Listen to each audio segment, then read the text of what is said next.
امام الانبیاء تاجدار مدینہ صلی اللہ تعالی علیہ وسلم تشریف فرما، آپ نے دیکھا سیدنا امیر معاویہ رضی اللہ تعالیٰ عنہ وضو کر کر فارغ ہوئے اور وضو کا پانی زمین کے اوپر گر رہا ہے، چہرہ مبارک آسمان کی طرف اٹھایا ہوا ہے، دوسرا کلمہ پڑھ رہے ہیں۔ وضو میں نے بھی کیا، آپ نے بھی کیا، ایمانداری کے ساتھ بتا، میرے نبی کا فرمان تو یہ تھا وضو کرنے کے بعد دوسرا کلمہ پڑھ لینا، دوسرا کلمہ پڑھ کر اللہ کی وحدانیت کی گواہی دے دینا، محمد کے رسول ہونے کی گواہی دے دینا۔ صحابہ یہ پڑھا کرتے تھے، اشہد اللہ الہ الا اللہ وحدہ لا شریک لہ واشہد ان محمد عبدہ ورسولہ۔ صحابہ نے یہ پڑھ لیا، حضور نے فرمایا میرے صحابہ اس کلمے کی برکت سے اللہ وضو کرنے والے کے لیے جنت کے 8 دروازوں کو کھول دے گا، جہاں سے چاہے جس دروازے سے چاہے وہ جنت کے اندر داخل ہو جائے۔ حضرت امیر معاویہ نے وضو فرمایا، دوسرا کلمہ بھی پڑھ لیا، اللہ کے نبی نے اپنے قریب بلا لیا اور قریب بلانے کے بعد فرمایا میرے صحابی آپ کو کیا معلوم ہے ایک وقت ایسا آئے گا جب اللہ آپ کو حکمرانی عطا فرمائے گا، اللہ زمین کے اوپر آپ کو خلافت عطا فرمائے گا، مسلمانوں کے بادشاہ بنو گے، مسلمانوں کے حکمراں بنو گے، لیکن خیال کرنا ان کے ساتھ وعدہ خلافی نہ کرنا، خیال کرنا اللہ کی زمین کے اوپر اللہ کا نظام قائم کرنا، خیال کرنا زمین کے اوپر رہتے ہوئے اللہ سے ڈرتے رہنا۔ حضرت امیر معاویہ نے یہ بات سن لی ہے، دل کے اندر یہ بھی خیال ہے کیسے اسباب پیدا ہوں گے، کیسے اللہ مجھے حکمرانی عطا فرمائے گا۔ فرمایا وہ زمانہ آ گیا جب حضرت عمر کا زمانہ ہے، آپ کو ملک شام کے اندر گورنر بنا دیا گیا، صحابہ میں سے کسی نے بتا دیا، فرمایا عمر آپ کو کیا معلوم ہے جس امیر معاویہ کو آپ نے گورنر بنایا وہ اعلیٰ قسم کا لباس پہنتا ہے، بڑا قیمتی لباس زیب تن کرتا ہے، دائیں بائیں اس کے خدام چل رہے ہیں، دائیں بائیں اس کے نوکر کھڑے ہوئے ہیں۔ حضرت عمر نے سن لیا، سن کر بڑے حیران ہو گئے۔ ان سے پہلے حضرت امیر معاویہ کا بڑا بھائی ہے، ان کو آپ نے معزول کر دیا، ان کو آپ نے دور کر دیا۔ فرمایا امیر معاویہ کو تو اس لیے بنایا گیا یہ مسلمانوں کا خیال کرے گا۔ حضرت عمر چلتے چلتے ملک شام میں آ گئے، جب ملک شام کے اندر داخل ہونے لگے کسی نے بتا دیا او معاویہ آپ کو معلوم ہے مسلمانوں کا امام آ رہا ہے، مسلمانوں کا حکمران آ رہا ہے جس کے لیے اللہ کے نبی نے غلاف کعبہ پکڑ کر دعائیں مانگی، اللہ اسلام کی عزت کے لیے عمر دے دے، اسلام کی سربلندی کے لیے مجھے عمر عطا فرما دے۔ فرمایا معاویہ آج وہ عمر آ رہا ہے۔ حضرت امیر معاویہ جلدی جلدی میں نکلے، اپنے ہاؤس خانے کو چھوڑ دیا، اپنے محل کو چھوڑ دیا، اپنے گھر سے علیحدہ نکل آئے، لوگوں کو لے کر آئے، آپ نے بڑے شاندار انداز میں استقبال کیا۔ حضرت عمر دیکھ کر خوش نہیں ہوئے، ان کو دیکھ کر آپ کی آنکھوں میں آنسو آ گیا۔ تو آج کے لوگ ہیں نا اپنے استقبال دیکھ کر راضی ہوتے ہیں، خوش ہوتے ہیں، صحابہ اسے دیکھ کر روتے تھے کہ بھائی ہم اس قابل کہاں ہیں، ہم اس قابل کہاں ہیں کہ تم ہمارے لیے یہ سب کچھ کرو۔ تو حضرت عمر چلتے چلتے آئے، حضرت امیر معاویہ نے استقبال کیا، وہ بھائی مسلمانوں کا بادشاہ ہے، استقبال کرنا بنتا ہے، اور مدینے سے آیا ہے، مسند رسول کے اوپر کھڑا ہوا ہے، ان کا ادب اپنی جگہ پر ہے۔ حضرت امیر معاویہ آئے، بڑی ٹھاٹ باٹ ہے، اور اوپر جو لباس پہنا تھا نا جبہ، وہ بڑا قیمتی تھا، بڑا قیمتی قسم کا لباس پہنا ہوا تھا۔ وہی عدالت لگائی، یہ بھی نہیں دیکھا کہ گورنر ہے، کہ نہیں گورنر ہے اپنی جگہ پر ہے، لیکن مسلمانوں کا گورنر ہے تو سوال تو بنے گا نا، سوال ہوگا اور جواب دینا پڑے گا۔ حضرت عمر نے سوال کیا ان سے، حضرت امیر معاویہ کے خدام بھی ہیں، حضرت عمر کے ساتھ جو سپاہی آئے وہ بھی وہاں پر موجود ہے۔ حضرت عمر رضی اللہ تعالیٰ عنہ نے یہ ساری ٹھاٹ باٹ دیکھی، یہ انداز دیکھا، یہ کردار دیکھا، قیمتی قسم کا لباس دیکھا۔ حضرت عمر نے فرمایا معاویہ یہ ساری چیزیں آپ کو زیب نہیں دیتی، اتنا قیمتی لباس آپ نے پہنا، یہ اعلیٰ قسم کا قیمتی لباس آپ نے جسم کے اوپر زیب تن کر لیا۔ حضرت امیر معاویہ کی آنکھوں میں آنسو آ گیا، وہ بھی رونے لگ گئے، آنکھوں کے اندر آنسو گرنے لگ گیا۔ حضرت امیر معاویہ نے فرمایا حضرت لوگوں کے درمیان میں سوال کر رہے ہو، اتنا لوگوں کا مجمع لگا ہوا ہے، اگر میں آپ تنہا ہوتے کبھی نہ بتاتا، لیکن لوگوں کے درمیان میں سوال کیا گیا، مجھے جواب دینا پڑے گا۔ اصول بھی یہی ہے، گناہ لوگوں کے درمیان میں توبہ کرو۔ اگر مجھ سے تجھ سے گناہ ہوا، گھر کی چار دیواری کے اندر دیکھنے والا کوئی نہیں، چھپ کر توبہ کر لے، اللہ توبہ قبول فرمائے گا۔ حضرت امیر معاویہ نے فرمایا حضرت لوگوں کے درمیان میں سوال کیا گیا، لوگوں کے درمیان میں آپ نے مجھ سے پوچھ لیا، اب میں جواب بھی دوں گا۔ حضرت امیر معاویہ نیچے اتر آئے، آپ حضرت عمر کے قریب آ گئے، آپ نے قریب آنے کے بعد اپنا قیمتی لباس اتار دیا، اوپر جو لباس پہنا ہوا تھا اس لباس کو اتار کر علیحدہ کر دیا۔ اتنا ادب مجھے بتا کسی بیٹے کے اندر باپ کے لیے نہیں ملے گا، اتنا ادب کوئی دوست کسی دوست کا نہ کر سکے گا۔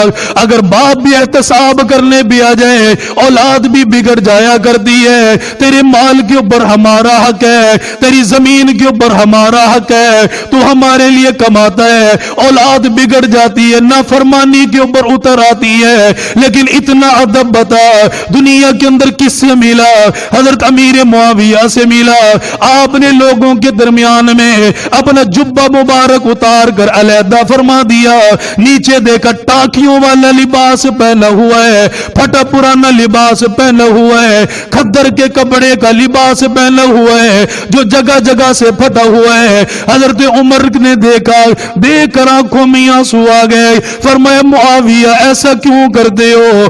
اوپر قیمتی لباس پہنا، نیچے ٹانکیوں کا لباس پہنا ہوا، یہ کھدر کا لباس پہنا ہوا۔ حضرت امیر معاویہ رونے لگ گئے، ہچکیاں بند گئی ہے۔ ایماندار بندے کے اوپر جب بھی انگلی اٹھاؤ گے اسے رونا آئے گا۔ میں نے عزت کے ساتھ کام کیا، میں نے ادب کے ساتھ کام کیا، میں نے ایمانداری کے ساتھ کام کیا، پھر بھی لوگ احتساب کرنے بھی آ گئے، اور جس بندے نے ایمانداری کے ساتھ کام کوئی نہ کیا، ہزاروں میں رسوا کرو، لاکھوں میں رسوا کرو، اسے پرواہی کوئی نہیں ہے، اسے پتہ ہے جیسا کیا ویسا بھرنا پڑ رہا ہے۔ حضرت عمر رضی اللہ تعالیٰ عنہ بھی رو رہے، امیر معاویہ بھی رو رہے، فرمایا عمر تو نے سوال کیا، یہ دیکھ لے یہ میرے دائیں بائیں عیسائیوں کا ڈیرا لگا ہوا ہے، عیسائیوں کی حکومتیں موجود ہیں، یہ دن رات مناظرہ کرنے کے لیے مجھے بلاتے ہیں، اگر میں ان کے پاس پھٹے پرانے لباس کے اندر چلا جاؤں سلام کرنا گوارا نہیں کر دے، عمدہ جگہ پر بٹھانا گوارا نہیں کر دے۔ فرمایا عمر جو قیمتی لباس پہنا اپنی ٹھاٹ باٹ کے لیے کوئی نہیں، اسلام کی عزت کے لیے پہنا، اسلام کی بلندی کے لیے پہنا، اسلام کو بلند کرنے کے لیے پہنا۔ جب حضرت امیر معاویہ نے جواب دیا، اتنے روئے، یہ آنکھوں کے اندر سے آنسو نکل رہا ہے، یہ داڑھی مبارک کو تر کرتے جا رہا ہے، ہچکیاں بندھی ہوئی ہے، صحابہ بھی رو رہے۔ حضرت عمر بن عاص آ گئے، کون ہے؟ اس کی اللہ کے نبی نے بڑی تعریف بیان فرمائی ہے۔ حضرت عمر بن عاص آ گئے، آپ نے آ کر حضرت عمر کا دامن پکڑ لیا، اور دامن پکڑنے کے بعد فرمایا عمر تو نے سوال کیا لیکن دنیا کے اندر کوئی تیرے سوالوں کا جواب نہ دے سکا، عمر معاویہ نے تیرے سوال کا جواب دیا، آج وہ منتظر کھڑا ہوا ہے، آج بتا بدلے میں اسے کیسے جواب دے گا؟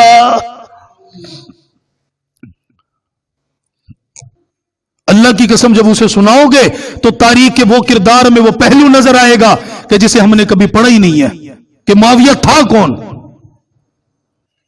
ہم نے ان کے اہل بیت کے سامنے نہیں جی، ان کی تو اہل بیت کے ساتھ لڑائی تھی، اہل بیت کے ساتھ ان کے تعلقات ٹھیک نہیں تھے۔ میں بتاتا ہوں آپ کو اہل بیت کے ساتھ ان کے تعلقات کیسے تھے، اہل بیت کے ساتھ ان کے تعلقات کیسے تھے۔ ایک دفعہ ایک قافلہ نکل رہا تھا، ایک قافلہ نکل رہا تھا، جب وہ قافلہ وہاں سے گزرنے لگا نا، اس قافلے کے پاس مال غنیمت بھی تھا. پہلے زمانے کے اندر جہاد ہوتا تھا اور جہاد کے اندر جو مال ملتا وہ مال غنیمت کہلایا کرتا تھا، وہ مال غنیمت کہلایا کرتا تھا. اب توجہ سے آپ نے میری بات سننی ہے کہ اہل بیت کے ساتھ حضرت معاویہ کا کتنا بڑا پیار تھا.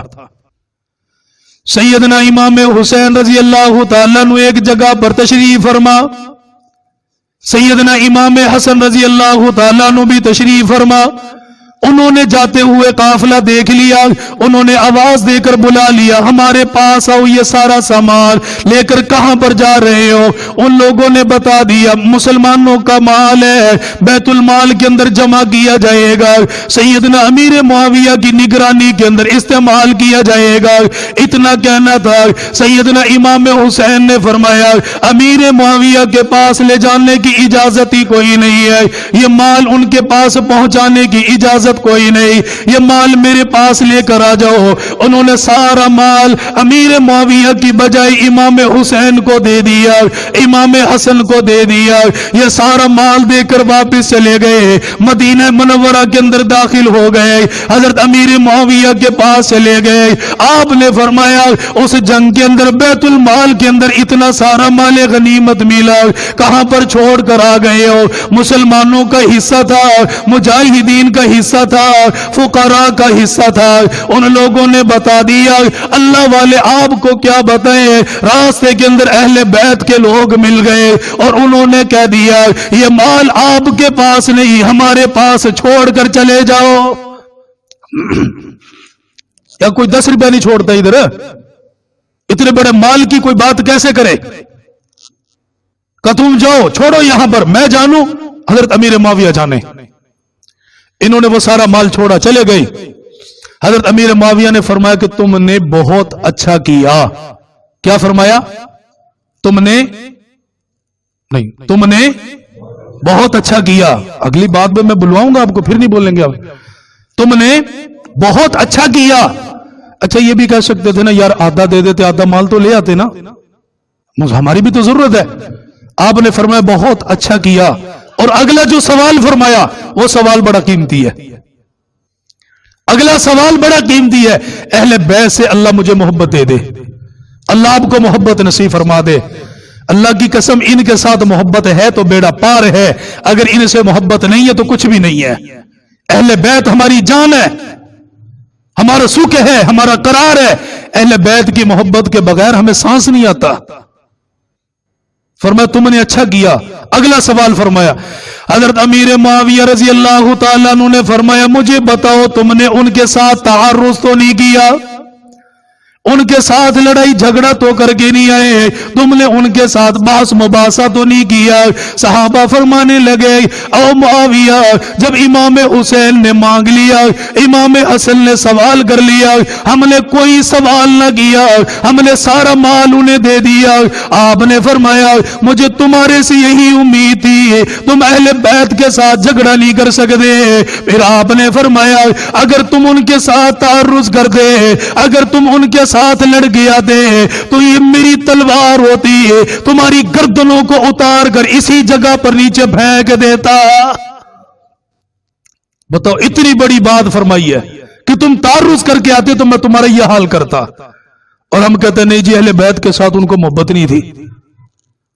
یہ وہ صحابی ہے جس کی اس 22 رجب کو وفات ہے. ویسے نہیں سمجھ آئے گی آپ کو، جس رات دن کو کنڈوں کی رسم کرتے ہو اس دن اس صحابی رسول کی وفات ہوئی ہے. اچھا کنڈوں کی رسم کے بارے میں بتاؤں 2 لفظوں میں، یہ چلی کہاں سے ہے؟ یہ چلی کہاں سے؟ ہم نے یہ دیکھا باپ کرتا، دادا کرتا، دادی کرتی، نانی کرتی، پردادا کرتا، ہم کرتے جا رہے ہیں. ہم یہ نہیں دیکھتے کہ اصل اس کے پیچھے حقیقت کیا ہے. اچھا دادا نماز پڑھتا، اولاد نماز تو نہیں پڑھتی.